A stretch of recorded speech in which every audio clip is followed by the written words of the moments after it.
आज हम धर्म सुधार आंदोलन जो कि हमने पिछले लेक्चर में डिस्कस किया है और जिसके कारण हम पूर्व के लेक्चर में देख चुके हैं, उसी की वो कंटिन्यू करेंगे। इसकी कंटिन्यूटी में हम देखते हैं कि प्रमुख धर्म सुधारक कौन रहे हैं। आरंभिक धर्म सुधारक जो थे वे भी पादरी वर्ग से ही अपना संबंध रख रहे थे और बहुत से ये जो धर्म सुधारक रहे, इनका उद्देश्य कोई क्रांतिकारी परिवर्तन लाना नहीं था, बल्कि चर्च की व्यवस्था में आंतरिक सुधार करना ही था। चर्च की आलोचना करने वाले ऐसे कुछ सुधारकों को धर्मद्रोही करार दिया गया और उनमें से कुछ को जिंदा जला दिया गया। चर्च के खिलाफ पहला गंभीर आक्रमण या हम कहें कि विरोध जो था, वो 14वीं शताब्दी में इंग्लैंड के जॉन वाइक्लिफ के द्वारा किया गया और इनके अनुसार वाइक्लिफ मानते थे कि पोप ईश्वर का एक विनम्र सेवक मात्र है, उसे सांसारिक भोग विलासों से दूर रहना चाहिए और यदि वो सांसारिक सुखों में लिप्त है तो उसका हमें बहिष्कार करना चाहिए। वाइक्लिफ के द्वारा कहा गया कि चर्च के लिए पोप का होना आवश्यक नहीं है। प्रत्येक व्यक्ति को बाइबल स्वयं पढ़ने एवं समझने का अधिकार है और वो उसके खुद स्वयं के द्वारा भी बाइबल का अंग्रेज़ी भाषा में अनुवाद किया गया। उसने चर्च के पादरियों द्वारा जो अनुष्ठान और कर्म किए जाते थे उन्हें भी निरर्थक बताया। इसके विचारों का तात्कालिक धर्माधिकारी परिषद ने विरोध किया और हम देखते हैं कि उसे पादरी वर्ग द्वारा बहुत ज़्यादा सम्मान नहीं दिया गया। इसके बाद जॉन हस आए और उन्होंने भी ईसाई जगत में जो धार्मिक पाखंड व्याप्त थे उनकी कड़ी आलोचना करी। इनका जो विरोध किया गया, यानी इनके द्वारा जो विरोध किया गया था उसको एक अपराध, उसको अस्वीकृत करते हुए चर्च के लोगों ने इन्हें, यानी धार्मिक वर्ग ने इन्हें जिंदा जला दिया गया। उसके बाद हम देखते हैं कि सेवनोरोबा आए और वे भी अपने पूर्वजों के जैसे ही पोप के भ्रष्ट तंत्र का विरोध कर रहे थे, उनकी कटु आलोचना कर रहे थे और आलोचना करने के कारण उन्हें भी मार दिया गया, उन्हें भी जला के लटका दिया गया। तो इस तरीके से हम देखते हैं कि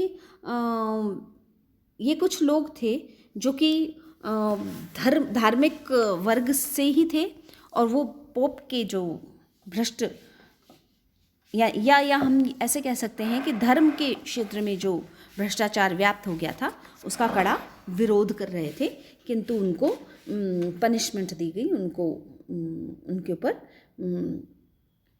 उन्हें दंड दिया गया।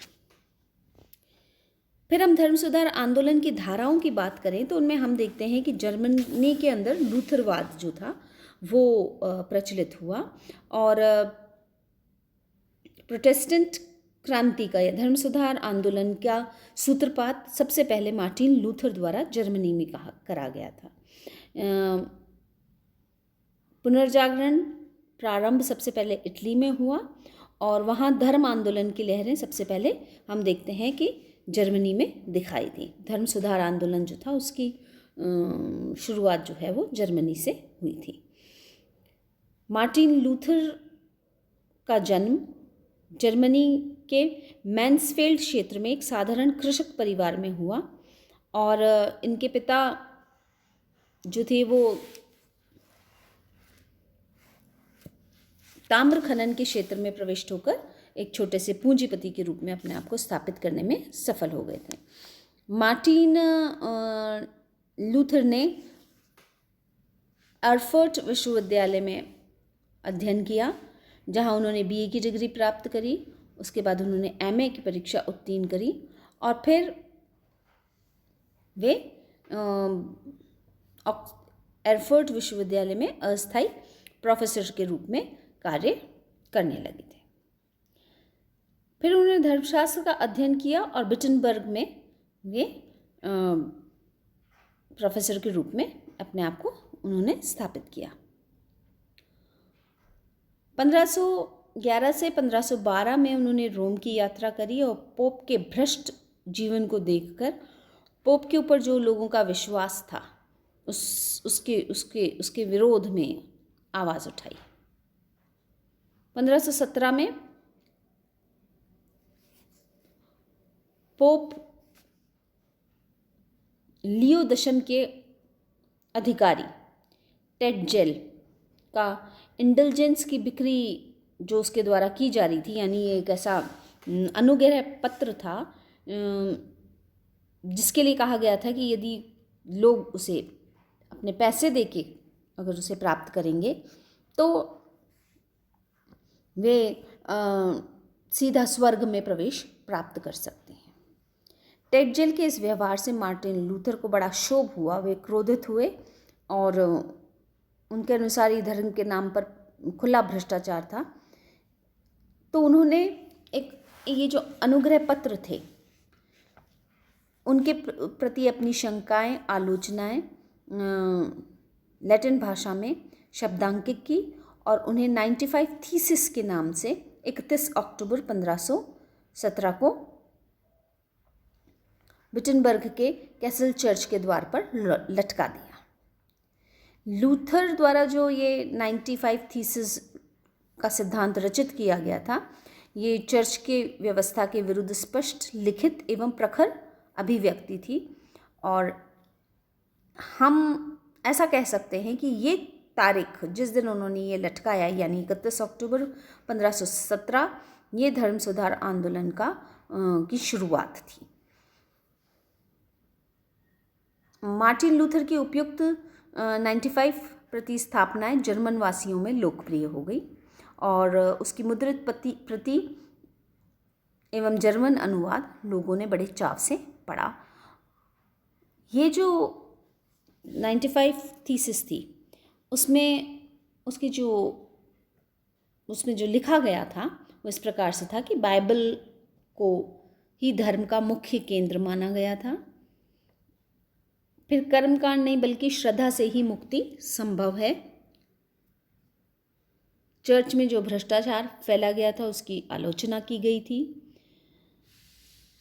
फिर उसमें यह भी कहा गया कि जिस व्यक्ति ने हृदय से पश्चाताप कर लिया है उसे ईश्वर स्वतः ही क्षमा कर देता है और पोप भी इंसान है, वे भी गलती कर सकते हैं। पादरियों को विवाह की अनुमति नहीं होनी चाहिए, ऐसा इसमें कहा गया था। साथ ही एक राष्ट्रीय चर्च एक ही होना चाहिए और 7 संस्कारों में से 3 नामकरण, प्रायश्चित और प्रसाद को स्वीकार किया गया तथा मार्टिन लूथर ने राजाओं को, व्यापारियों को एवं कृषकों द्वारा उनको समर्थन दिया गया।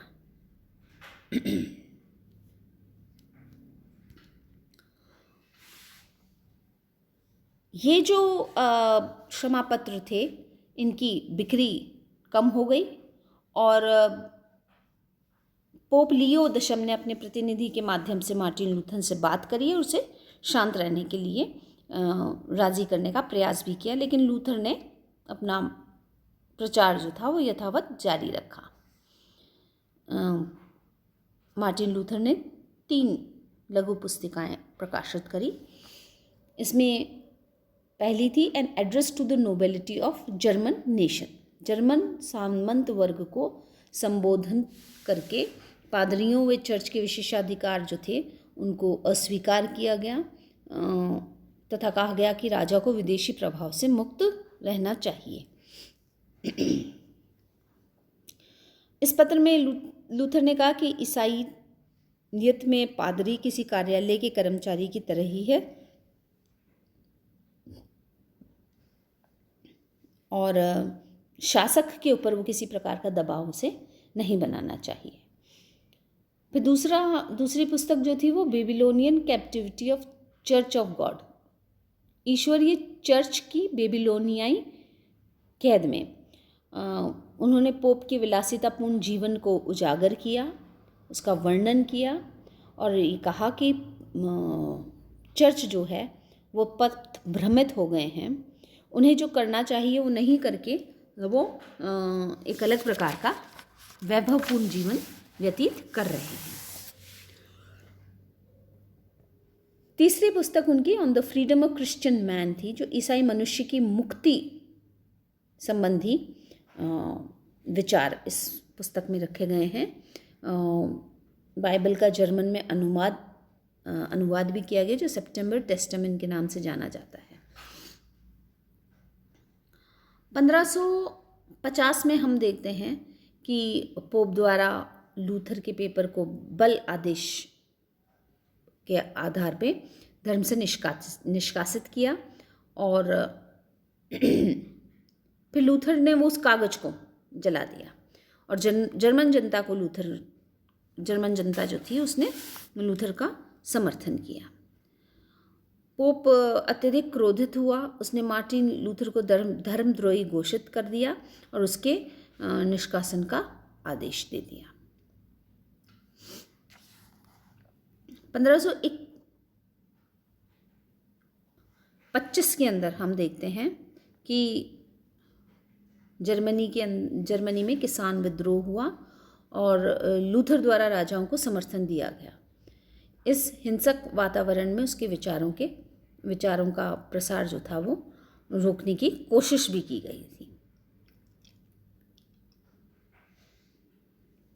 1526 में जर्मनी के स्पीयर क्षेत्र में प्रथम धर्मसभा का आयोजन हुआ और इसमें जर्मन शासक जो थे वो कैथोलिक व लूथरवादी दो भागों में विभाजित हो गए थे। कुछ जो लूथर की विचारधारा को अपना समर्थन दे रहे थे और कुछ जो चर्च के समर्थन में ही थे। तो इस तरीके से हम देखते हैं कि राजतंत्र जो था वो भी विभाजित हो गया। 1529 के अंदर स्पीयर में दूसरा धर्मसभा आंदोलन हुआ, जिसमें धर्म सुधार के विरुद्ध सरल प्रस्ताव लाया गया और ये लूथरवाद ये जो प्रस्ताव था वो लूथरवादी प्रोटेस्टेंट्स के द्वारा रखा गया था, जिसमें वे धर्म में सुधार करने की पूरी कोशिश कर रहे थे।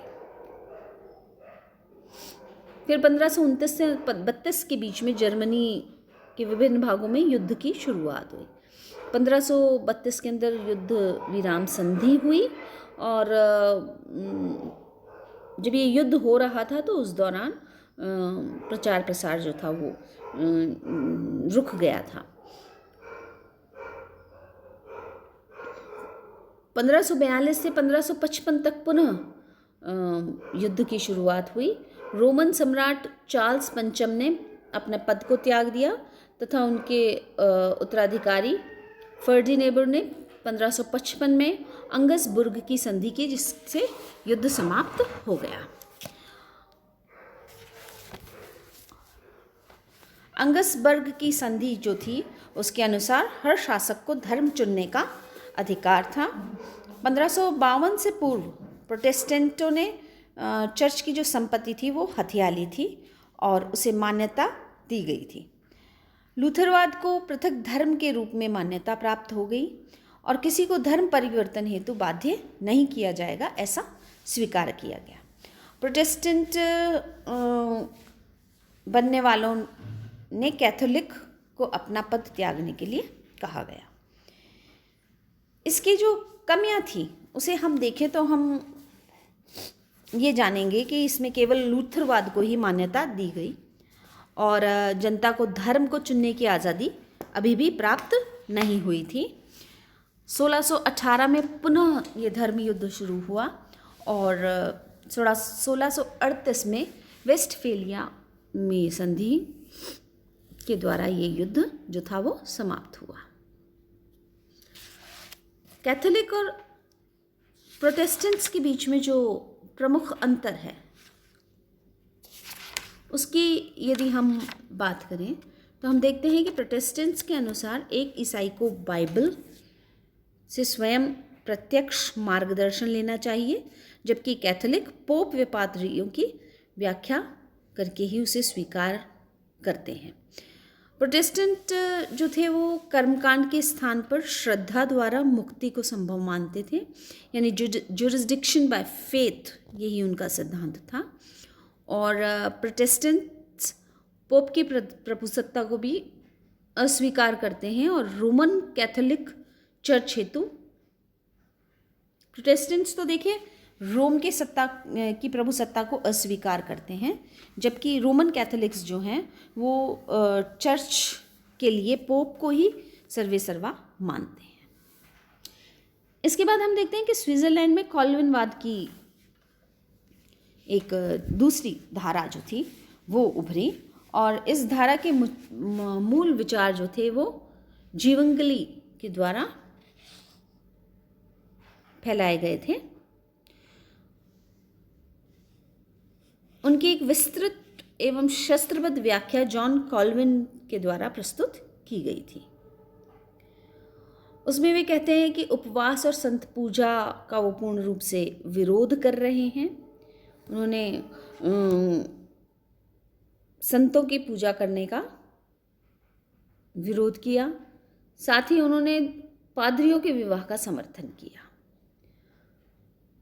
उनके अनुसार भी पवित्र बाइबल ही एकमात्र निर्देशक है, यानी बाइबल ही हर एक तरीके से पथ दिखाने वाला ग्रंथ है। 1523 में कैथोलिक चर्च से वे अलग हुए तथा 1425 में रिफॉर्मर्ड चर्च की उन्होंने स्थापना करी।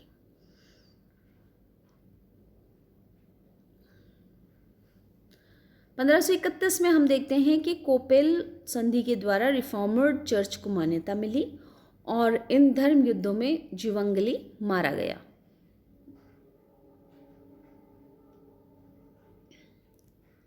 कॉल्विन ने फ्रांस में धर्म सुधार का प्रयास किया, पर उससे वहाँ से पलायन करके स्विट्ज़रलैंड की ओर आना पड़ा।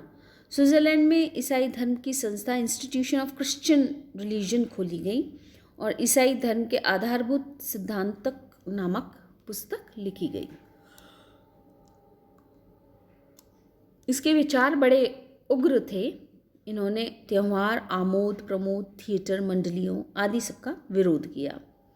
पूर्व नियति के सिद्धांतों को मानते थे ये, और इनके अनुसार मनुष्य के पैदा होते ही यह तय हो जाता है कि उसका उद्धार होगा या नहीं। इनमें कुछ बातें लूथर से भिन्न थी। लूथर कर्मवाद को मानते हैं, जबकि कॉल्विन नियतिवाद को। लूथर